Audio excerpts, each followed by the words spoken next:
y que me lo contaron una persona muy cercana al círculo de Andrés Manuel cuando empezó la Guerra Sucia del 2006, que era muy fuerte, y que en diferentes espacios le decían a Andrés Manuel, en ese momento pues el candidato, que tenía que responder muy fuerte, que tenía que responder fuerte ante la guerra y que tenía que reaccionar de manera contundente. Y Andrés Manuel, yo siempre he dicho que Andrés Manuel tiene muchas características que hay que aprender sin duda alguna en todos los sentidos, ¿no? He dicho yo, claramente es un humanista, es el mejor presidente que ha habido, es un hombre transformador, es un hombre muy adelantado a su época, que son de esas historias de éxito. Regularmente mucha de la gente que se adelanta o que es adelantada en la historia, ¿no? Que se adelanta a su época, no llega a ser o a tener lugares importantes, no logra cosas tan importantes, digamos, ¿no? Porque no es entendida, porque no es comprendida, porque está adelantada a su época, evidentemente. Pero el caso de Andrés Manuel es uno de esos casos verdaderamente atípicos en el mundo, en donde una persona adelantada a su época, con una visión social bastante profunda, hecha a base de territorio, a base del recorrido y de sensibilizar todos sus sentidos a lo que el pueblo estaba exigiendo y a lo que el pueblo estaba sufriendo.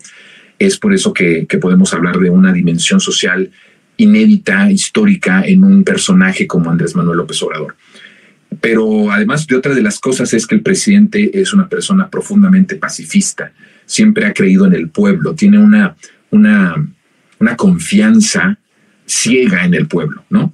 Al final el pueblo es el que lo ha sacado a flote, pero en algún momento el presidente, que en ese momento era candidato en 2006, le tenía mucha confianza al pueblo, y yo les he dicho aquí, a muchos no les ha gustado, pero es la verdad, el pueblo no estuvo a la altura de las circunstancias y no estuvo a la altura del candidato López Obrador.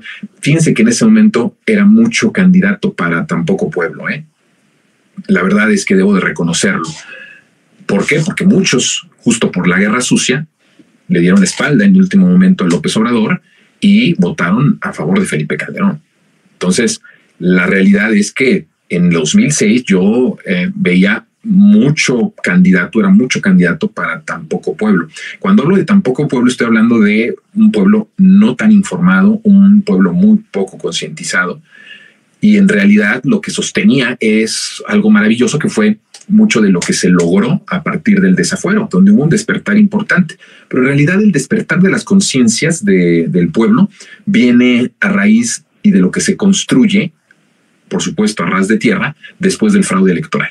Aunque ya venía del desafuero como un despertar social inédito que yo nunca había visto. Yo les he contado a ustedes que no comprendía, yo era muy joven y no comprendía del todo cómo era posible que en las casas de por donde yo vivía, y que yo pasaba por otros lados y veía casas en donde ponían afuera con sus cartulinas un mensaje a favor del PG, ¿no? Un mensaje a favor de López Obrador, del jefe de gobierno. Y era algo que a mí me marcó muchísimo, políticamente y socialmente me marcó mucho. Yo nunca he visto algo ni antes ni después, ¿no? Y fue algo que me marcó. Eso trajo un proceso de concientización importante, pero no fue suficiente. En 2006 la guerra sucia fue muy fuerte y la verdad teníamos mucho candidato y poco pueblo.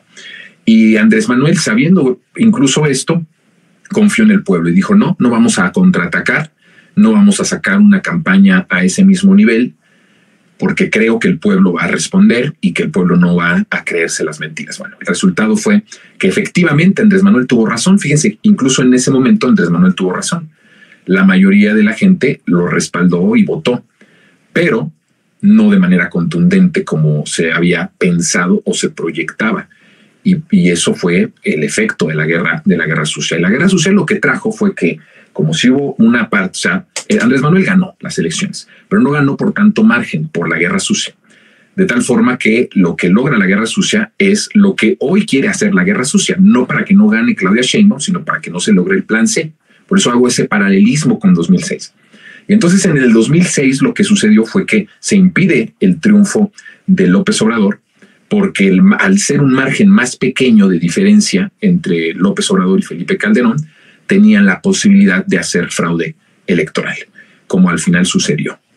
Si Andrés Manuel hubiera ganado en 2006 por 20 puntos o por más de 30, como sucedió en 2018, no hubiese sucedido el fraude electoral. Y entonces, bueno, el país totalmente sería otro, ¿no? O sea, realmente no tenemos ni idea de qué país tendríamos ahora. No seríamos la potencia 11 del mundo. Yo creo y considero que estaríamos dentro de las 6 potencias, 7 potencias del mundo, si Andrés Manuel López Obrador no le hubieran robado el triunfo en 2006, pero que mucho de ese triunfo, de ese robo, se logra a partir de la guerra sucia.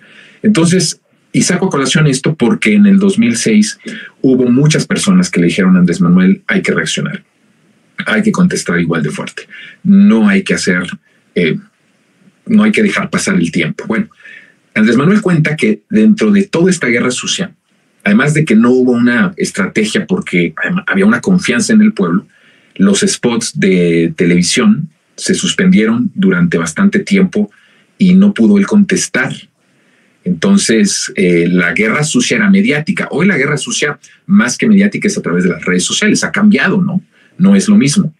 Antes la televisión era preponderante en ese sentido. La guerra sucia se hacía a partir de la televisión. Digo, hoy también forma parte la televisión a partir de los programas de noticias, a través de los programas de análisis, pero las redes sociales es donde me parece que está concentrado más ahora la estrategia de la guerra sucia. En ese entonces, pues la televisión era la única forma en la que podías defenderte y las televisoras les cierran por una cuestión ahí totalmente absurda de pretexto de que no podían procesar la contratación y entonces desaparecen a López Obrador en el momento más álgido de la guerra sucia. Y cuando logran meter algunos spots ya, Andrés, a la televisión, no son los spots directos y fuertes y contundentes, ¿no? Digo, con todo respeto, salió Elena Poniatowska a decir no difamen. Entonces, bueno, era una estrategia totalmente equivocada, pero además era una estrategia que tenía mucho función de que López Obrador siempre ha creído profundamente en el pueblo. Y la guerra sucia tuvo su efecto. Ahora, ¿qué va a pasar en este momento? Pues yo creo que la guerra sucia va a ser, bueno, empezó muy fuerte, ¿no? Empezó queriendo destruir al líder más importante del movimiento, a uno de los líderes sociales más importantes de la historia y al presidente más transformador que ha tenido el país. Entonces no es que sea una intensidad baja, o sea, están mirando alto estos desdichados, ¿no? Entonces la guerra sucia empieza pegándole o queriendo pegar y manchar y destruir a López Obrador, aun cuando López Obrador no es el candidato, que Xóchitl dice que sí. Xóchitl tiene un problema psiquiátrico grave, porque Xóchitl asegura que López Obrador es el candidato. Y uno puede decir, es sarcasmo, ¿no? Cuando usted se da cuenta de lo que dice, de lo que habla discursivamente, ella sí está entendiendo y sí cree que López Obrador es el candidato. Entonces empieza esta guerra y le pegan o le intentan pegar a López Obrador. Esto solamente es como una de la probadita de lo que vamos a poder ver en los próximos meses a partir del 1 de marzo que inician las campañas electorales. Entonces me parece que estas respuestas contundentes, estas conferencias de prensa, por ejemplo, la que se acaba de hacer hace unos momentos con el propio Mario Delgado, pues son importantes, que se contesten con pruebas, que se contesten con denuncias de todo lo que ellos están haciendo. Ellos están inventando, están creando una guerra sucia inventada, coordinada incluso con la DEA, coordinada incluso con el Departamento de Estado de Estados Unidos. Entonces creo que la manera en la que nosotros tenemos que responder tiene que ser pues de esta forma, del poder revelar cosas que de nuevo los exhiban como son, porque también esa es otra narrativa, ¿no? Xóchitl ha querido de manera también muy tramposa que esto de que el presidente le dice en su libro que es una ladina, pues me parece que es una de las descripciones más directas y que más describen a Xóchitl Gálvez. Y ha venido ella queriendo desmarcarse del PRI, del PAN. Incluso usted vio por equivocación, por torpeza, que lo es una mujer con mucha torpeza, con mucha limitación, pero independientemente de eso, del por qué haya sido, usted se da cuenta cómo hay una intención de desmarcarse de repente del PRI del PAN. De repente se desmarca, luego dice que Alito es bien importante, luego dice que Alito no, ni con él ni a la esquina, y entonces está en esta situación. O sea, yo creo que sí hay un problema ahí que debería de ser atendido. Es terrible, ¿no? Esas inconsistencias no son para nada normales. Pero al final, de repente hay esa intención de querer desmarcarse de que no es ella el PRI y el PAN, aunque está compitiendo bajo las siglas del PRI y del PAN, de que ella no es parte de ese proyecto del PRI y del PAN, aun y cuando los que están ahí como ideólogos y que presentó en su momento como constructores de su proyecto de nación, pues son justamente todos los que desgraciaron al país en el pasado, todos los que tuvieron incluso mucho que ver en esa desgracia nacional. Entonces, en esa narrativa que ha querido poner Xóchitl, desde que vendía gelatinas, desde que es una persona que viene de abajo, que es indígena y que hizo su poderío empresarial a partir del esfuerzo y a partir de levantarse temprano y de esforzarse y de ser trabajadores, ¿no? Esta idea, pues se tiene que ir derrumbando, y este tipo de conferencias que se hacen denuncias, y que ojalá y esto prospere en denuncias penales, que sean denuncias no solamente mediáticas, pues de nuevo va tirando toda esta narrativa de que ella es diferente. Yo en algún momento dije, Xóchitl es igual que Peña Nieto y es igual que Calderón.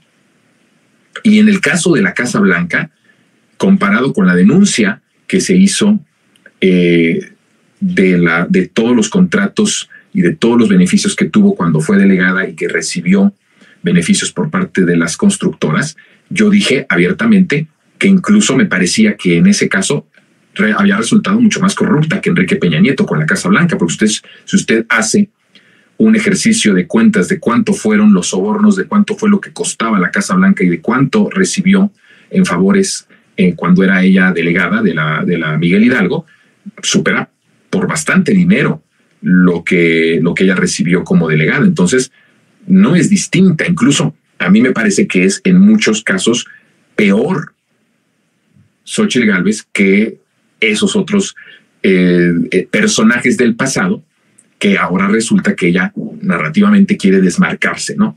Pero me parece que es importante que lo mencionemos y que es importante que lo subrayemos, porque pues sí me parece que viene una guerra muy, muy fuerte, construida con apoyo. Ahora sabemos que tiene apoyo, por supuesto, internacional. Estados Unidos ha decidido justamente por quién van a apostar. Pero más, una cosa muy importante, Estados Unidos también está calculando, y cuando hablo de Estados Unidos a lo mejor estoy hablando como de muy general, ¿no? Pero podemos hablar que muchas de los intereses de Estados Unidos no dependen de una sola cabeza. Es decir, cuando hablamos de Estados Unidos no hablamos del presidente Biden o solamente del presidente Biden. Y de hecho creo que el presidente Biden es solamente, o la presencia de Estados Unidos, quien quiera que esté, ¿no? Trump o Biden o quien sea, solamente es un eslabón, porque hay otros más. Si hay un país que no es democrático en el mundo, es Estados Unidos. Allá gobiernan literalmente los poderes fácticos, allá gobiernan las farmacéuticas, allá gobiernan las petroleras, allá gobiernan todas las empresas armamentistas. Entonces, y por supuesto la DEA también, ¿no cree usted que en mucho tiene coordinación con el presidente Biden? Entonces, allá hay, cuando hablamos de Estados Unidos y de quiénes son los que le apostarían porque en este país no tuviéramos una continuidad de esta transformación, pues estamos hablando de un montón de factores muy poderosos que no se limitan a hablar solamente del presidente en turno. Entonces eso hace mucho más complicado y mucho más difícil enfrentarlos, porque en cuanto hay intereses que la Cuarta Transformación, a través de las 20 reformas, que son 18, me parece, constitucionales que manda el presidente, muchas de estas van tocando intereses muy poderosos de Estados Unidos, de todos estos factores de poder de Estados Unidos. Entonces, por supuesto que cuando vemos esta guerra sucia, cuando vemos todos estos Nado sincronizado que quiere implicar a López Obrador con el crimen organizado, entonces pues se viene algo muy fuerte, porque no necesariamente es el presidente Biden el que ordenó o el que estuvo de acuerdo con esto, me explico, sino que hay otros factores poderosísimos dentro de Estados Unidos que pueden estar jugando de una forma muy contundente para poder, ojo, no impedir que Claudia Sheinbaum gane, porque esto hay que decirlo bien, no estamos en ese momento ahora, o sea, no estamos hablando de que así vaya a ser toda la campaña. Ahora, miércoles 14 de febrero, Día del Amor y la Amistad, le mando un saludo y un abrazo a todas y todos ustedes. Empecé sin decir eso, ¿verdad? De que era el Día del Amor y la Amistad. Bueno, hoy miércoles 14 de febrero, siendo las 3 de la tarde con 28 minutos, no está en peligro todavía la presidencia de la República. Pero lo que sí están pensando es que no se logre el plan C, porque el plan C significa pues que estas reformas constitucionales se logren, y estas reformas constitucionales sí ponen de manera muy seria en peligro muchos intereses muy poderosos de Estados Unidos. Entonces, estas reformas que lanza el presidente López Obrador son, en estricto sentido, yo le decía, una base constitucional de la formación y de la fundación de esa patria nueva. Pero cuando hablamos de una patria nueva y de un fundamento nuevo y de la construcción o edificación de un país y me gusta más patria nueva, no país nuevo, patria nueva. Cuando estamos en ese proceso, todas las estructuras pues se van a tener que ir muriendo, todas las estructuras del antiguo régimen se tienen que ir muriendo, y esto va a tocar de manera profunda los nervios de los intereses extranjeros en nuestro país, que por mucho tiempo, a través de políticas económicas neoliberales, pues estuvieron metidos ahí para beneficiarse ellos y para beneficiar a la oligarquía, que yo le explicaba ayer y le hablaba yo ayer, como Carlos Slim, pues es un hijo de ese régimen, ¿no? Es una figura, es el hijo, diríamos, uno de los hijos primogénitos del salinismo neoliberal. Y entonces, pues estas reformas están atacando muchísimo. El presidente dice que la guerra sucia de Estados Unidos viene a partir de lo de Colosio. Puede tener el presidente razón en hablar un poco de lo del segundo tirador, ¿no? Yo creo que tiene que ver más con la política de las reformas. Ahí me parece que es en donde está el enojo de esos factores poderosísimos de Estados Unidos que no quieren que llegue el plan C. O sea, la idea no es parar a Claudia Sheinbaum, sino parar el plan C. ¿Qué pasó en el 2006? Bueno, en el 2006, cuando todavía, afortunadamente hoy ha cambiado tanto y ahora vivimos en verdadera democracia, que ya no decide Estados Unidos, quiere seguir decidiendo. O sea, esa guerra sucia de la DEA es parte de la intervención abierta de Estados Unidos para decidir en nuestro país. Nada más que ya no va a poder decidir al presidente. Ahora están viendo otros factores para limitar a la próxima presidenta, que va a ser Claudia Sheinbaum. Y entonces lo que están haciendo es justamente limitar el poder de acción de la próxima presidenta, porque hay un antecedente que deja López Obrador con estas 20 propuestas de reforma constitucional.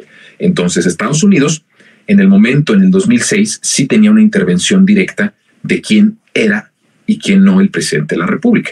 Nunca estuvo de acuerdo, por supuesto, a Estados Unidos, desde luego nunca le ha gustado ni nunca le va a gustar que mucho menos en México, se ha metido hasta la cocina en toda la región latinoamericana, pero en México, que es hace todavía unos años pensaban que éramos nosotros su patrio trasero, ahora afortunadamente también ya el presidente López Obrador dignificó nuestro país para ponernos en el lugar que nos corresponde en la región latinoamericana y a nivel mundial, y eso ha sido de las cosas más maravillosas. Ahora ya no decide Estados Unidos, pero antes sí decidía Estados Unidos. Antes sí había más intervención de quién podía y quién no podía ser presidente de la República.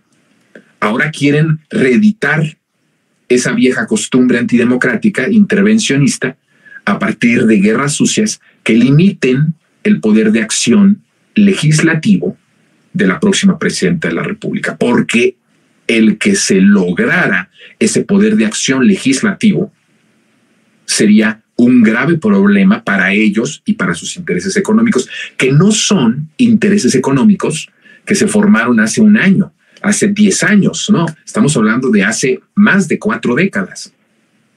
Porque el sistema salinista neoliberal, aunque sí Salinas es el padre creador de todo esto, viene a partir de lineamientos estadounidenses, de lineamientos del imperio.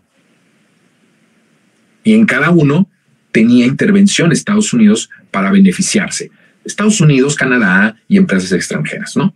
Por ejemplo, la ley minera, que vuelvo a decir, porque yo hablo de un salinismo neoliberal y uno de los fundamentos de mi hipótesis, de mi propuesta de análisis del salinismo neoliberal, es justamente que muchas de las cosas que propuso Carlos Salinas de Gortari en su sexenio de 1988-1994 fue tomado después y mejorado, pero por mucho, por Calderón en 2006.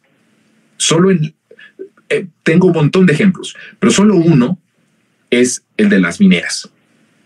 Cuando se hace la ley minera con Carlos Salinas, se entrega suelo patrio, se enajena parte de nuestro territorio, pero no como cuando Felipe Calderón fue presidente. Supera en territorio lo enajenado del sexenio de Carlos Salinas de Gortari. Entonces, todo tenía ya un sentido. También yo he dicho que el objetivo principal del salinismo neoliberal era convertirnos en un satélite de las potencias, en un satélite de todos estos factores que estoy hablando de Estados Unidos, pero no solamente Estados Unidos, sino de otros países, y que nosotros nos convirtiéramos solamente en un lugar en donde podían explotar nuestra agua, que pudieran explotar nuestro gas, nuestro petróleo, nuestros hidrocarburos, nuestros minerales, nuestro litoral, todo. Es un país riquísimo este país, ¿no? Es un país bendito en cierto sentido. Creo que la mejor manera de describir nuestro territorio es que es una tierra bendita, la mexicana.